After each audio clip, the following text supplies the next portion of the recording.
People that know me personally know that I work in the construction field for almost 20 years, all right? And of course, the first thing you always get is make sure you have your safety headsets, all right, or covers, earplugs if you have. Second would be your helmet, and of course, helmet. You strip you have to tie it down. You can't let it loose. This needs to be tied down, so we're gonna adjust it right now. All right, for the chin strap, it's right here. There's a little latch here, if you guys can see, to lock it in place. So we're gonna set it up. Chin strap goes in there. Bring it down lower. Lock it in place. You guys can see that.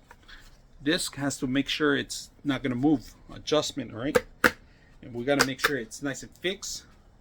Then you set up your ears, all right? And then we're going to set up our goggles or a face mask. All right, so when you're ready to go in the field, you don't forget the most important thing, which is the vest.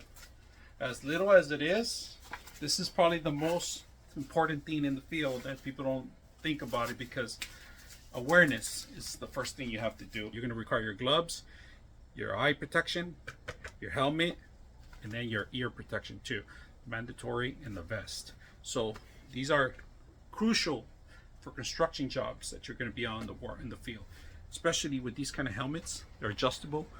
In the back, you can loosen it up. You can tie it down. When you tie it down, it compresses a little bit better. This thing does not even move, budge anywhere. Any item hits you, you're not going to feel it too much. The mesh actually holds the actual hit first. So very crucial, very simple, easy to use. I hope you guys enjoy the video.